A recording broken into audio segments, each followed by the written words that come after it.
चंपारण, बिहार का वो ऐतिहासिक स्थल जिसने राष्ट्रपिता महात्मा गांधी को हिंदुस्तान से परिचित कराया। जब देश गुलाम था तब पहली बार इसी चंपारण ने ब्रिटिश हुकूमत के खिलाफ आवाज बुलंद करने की हिम्मत दिखाई।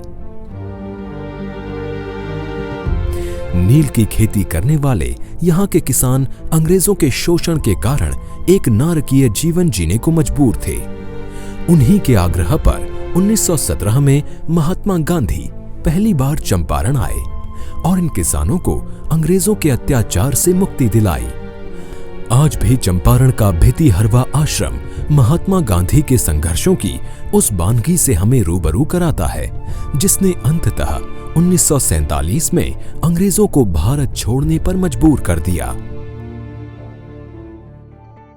उन्हीं राष्ट्रपिता के पद चिन्हों पर आज चल रहे हैं बिहार के मुख्यमंत्री श्री नीतीश कुमार।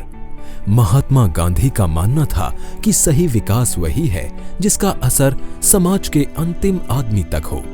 उन्हीं के सिद्धांतों के अनुरूप मुख्यमंत्री नीतीश कुमार ने न्याय के साथ विकास पर विशेष बल दिया है और इसी मूल मंत्र के साथ आम जनता को बुनियादी सुविधाएं उपलब्ध कराने के लिए सदैव तत्पर हैं।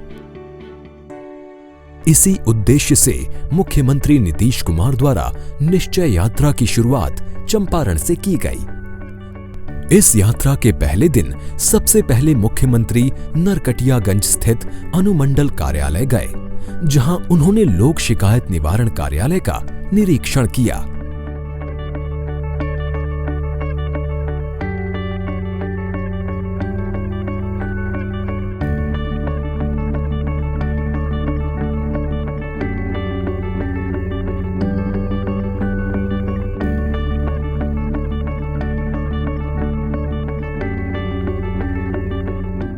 बिहार में लोक शिकायत निवारण के लिए कानून बनाया जा चुका है।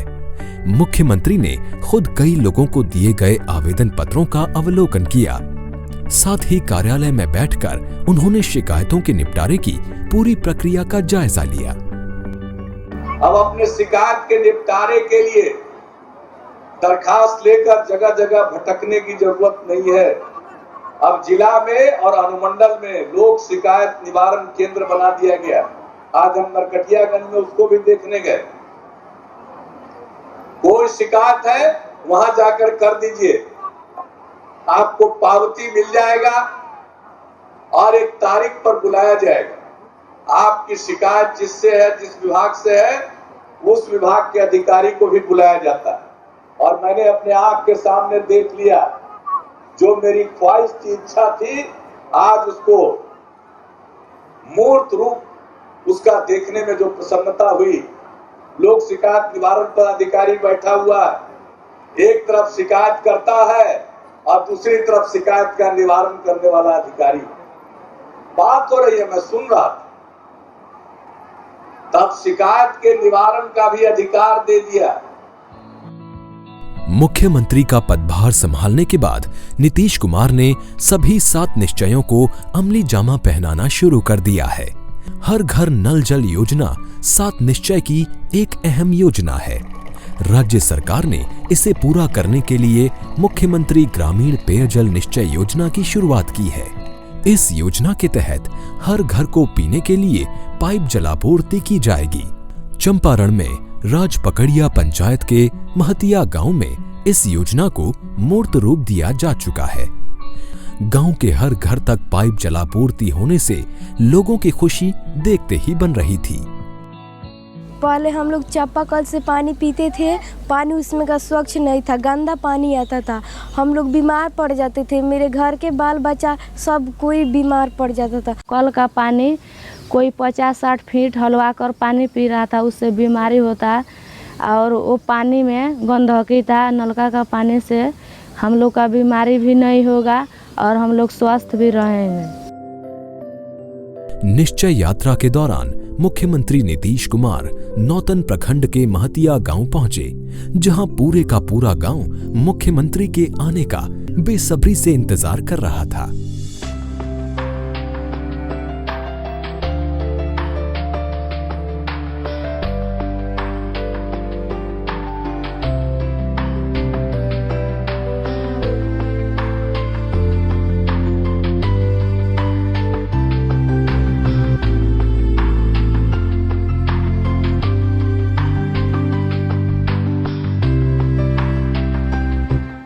निश्चय यात्रा के दौरान मुख्यमंत्री नीतीश कुमार ने अधिकारियों को मुख्यमंत्री ग्रामीण पेयजल निश्चय योजना से संबंधित आवश्यक निर्देश दिए। साथ ही पाइप जलापूर्ति को लेकर गांव वालों से भी जानकारी ली।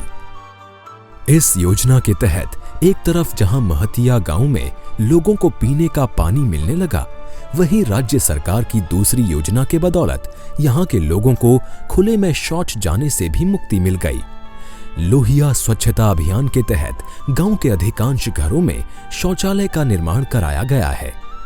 कई घरों में जाकर मुख्यमंत्री नीतीश कुमार ने इस अभियान की समीक्षा भी की ताकि लोगों को इसका लाभ मिल सके। महतिया गांव के लोगों ने भी इस योजना के पूरा होने पर मुख्यमंत्री को धन्यवाद दिया। हर घर नल का जल, शहर में लोग नल का पानी पीते थे, गांव में लोग ख्वाहिश रखते थे कि हमको भी नल का पानी पीने के लिए मिलना चाहिए। अब हम लोगों ने ऐसी योजना बना दी है कि 4 साल के अंदर हर घर में, बिहार के हर घर में नल का पानी पहुंच जाएगा। और कितनी तेजी से काम हो रहा, हमने इसको विकेंद्रित रूप दे दिया।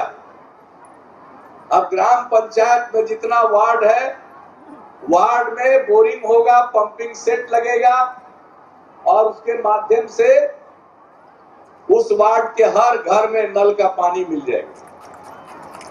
और एक पंचायत में हम गए, एक वार्ड में देखा, और वहां न सिर्फ उस वार्ड में बल्कि बगल के वार्ड के भी 43 घरों को उसमें शामिल किया गया, क्योंकि बगल का वार्ड था।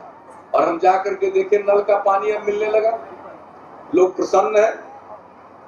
ये शुरुआत है और यही देखने हम निकले हैं। निश्चय यात्रा इसलिए है कि निश्चय का क्रियान्वयन ठीक ढंग से हो। मुख्यमंत्री का अगला पड़ाव था जिला निबंधन एवं परामर्श केंद्र बेतिया।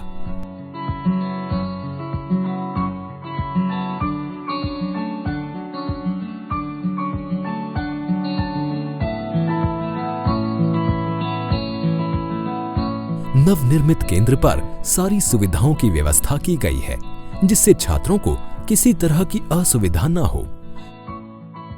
चंपारण के इस केंद्र के काउंटर पर विद्यार्थी और युवा राज्य सरकार की योजनाओं की जानकारी लेकर कागजी कार्यवाही पूरी कर रहे थे। बेरोजगारी भत्ता और बिहार स्टूडेंट क्रेडिट कार्ड और कुशल युवा प्रशिक्षण है, और इसके लिए आज हम सब छात्रगण इसका रजिस्ट्रेशन कराने यहाँ पे आए हैं। उससे हमारी जो आर्थिक स्थिति है, आगे की पढ़ाई में हमको आगे मदद मिलेगी। इसके लिए मैं यहाँ पर अपना पूरा डॉक्यूमेंट लेकर जमा करने के लिए, जैसे मैट्रिक का मार्कशीट हुआ, इंटर का मार्कशीट, प्रोविजनल, और उसके बाद बैंक अकाउंट पासबुक, आधार कार्ड इत्यादि सभी डॉक्यूमेंट लग रही है, जो हम लेकर यहाँ आए हैं। जिला निबंधन एवं परामर्श केंद्र में मुख्यमंत्री नीतीश कुमार ने अधिकारियों से केंद्र के संचालन की जानकारी ली। केंद्र में घूम घूम कर उन्होंने योजनाओं को संचालित करने वाले काउंटर का भी जायजा लिया। बहुत सारे हमारे युवा हैं, रोजगार की तलाश करते हैं, कई जगह से इंटरव्यू का पत्र भी आता है, लेकिन हर जगह वो शामिल नहीं हो पाते, क्योंकि उनके माँ और पिता के पास हर बार उनको मदद करने का पैसा नहीं। अगर कोई घर के बाहर जाएगा तो उसको आने जाने का खर्च चाहिए, रहने का खर्च चाहिए, खाने का खर्च चाहिए, वो नहीं दे पाते। इसलिए बहुत सारे युवा अवसर रहते हुए उसका लाभ नहीं उठा पाते। इसलिए वैसे युवाओं की सहायता के लिए जो 20 से 25 साल की उम्र के बीच के हैं, 2 साल तक 1000 रुपए महीने का स्वयं सहायता भत्ता देंगे, यह हम लोगों ने कहा। राज्य सरकार के अधिकारियों और कर्मचारियों को आवश्यक निर्देश देने के बाद मुख्यमंत्री का काफिला सभा स्थल की ओर बढ़ गया, जहां मुख्यमंत्री को चेतना सभा को संबोधित करना था।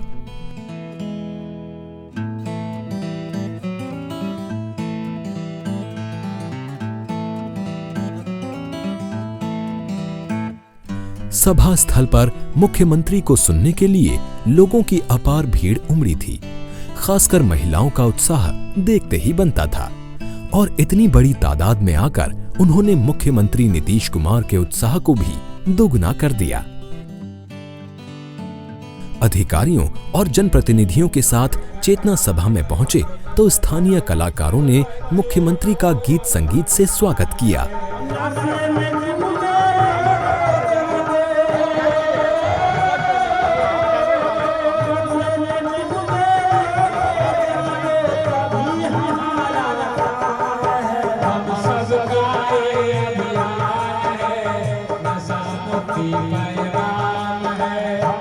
मुख्यमंत्री ने गीतों का आनंद तो लिया ही, पर शराबबंदी पर गाए गीत को वो मंत्रमुग्ध होकर सुनते रहे। इसके बाद उन्होंने चेतना सभा को संबोधित किया।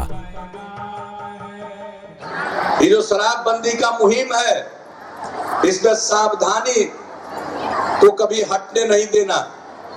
इसलिए अगर आप सावधान रहिएगा, सजग रहिएगा, सचेत रहिएगा, तो आपके जन चेतना के बदौलत और कानूनी प्रावधानों के दोनों के संयुक्त प्रयास से बिहार में यह जो मद्य निषेध है, यह इतना प्रभावी होगा कि इस देश भर में इसको फैलने से कोई रोक नहीं सकता। यूपी में भी मांग हो रही है, झारखंड में भी मांग हो रही है। कौन ऐसा राज्य है जहां से मुझको निमंत्रण नहीं आ रहा है? उड़ीसा में मांग हो रही है, महाराष्ट्र में, हर जगह मांग हो रही है। गुजरात की बात तो मैंने आपको बता दी। इसलिए इस चेतना सभा में मैं आपसे अपील यही करने आया हूं, और आप अगर हमारी बात से सहमत हैं कि अपनी चेतना को जगाए रहेंगे, कभी भी असावधान नहीं होंगे, हमेशा सचेत रहेंगे, और ये जो शराबबंदी है, मद्य निषेध है, इस अभियान में हमेशा सक्रिय रहेंगे। इसके बाद बेतिया के समाहरणालय सभा कक्ष में विभागीय समीक्षा बैठक का आयोजन किया गया, जिसमें राज्य सरकार के पदाधिकारी और जिले के जनप्रतिनिधि शामिल हुए। इस बैठक में लोक शिकायत निवारण अधिकार अधिनियम के कार्यान्वयन पर चर्चा की गई। साथ ही 7 निश्चय की योजनाओं की प्रगति और उनकी समस्याओं की समीक्षा की गई। मुख्यमंत्री नीतीश कुमार ने इस बैठक में सभी की बातें सुनने के बाद कई निर्देश दिए। आज सरकार समर्पित है आम आदमी को, जिसके लिए कई पहल की गई हैं। अब सरकार की प्राथमिकता है इन सभी पहलों पर अमल। बिहार में विकास की यात्रा अनवरत जारी है और ईमानदार प्रयासों का लाभ राज्य के हर तबके तक पहुंच रहा है। निश्चय यात्रा इस विकास यात्रा की अहम कड़ी है और इन्हीं निश्चयों ने बिहार का सर्वांगीण विकास सुनिश्चित किया है।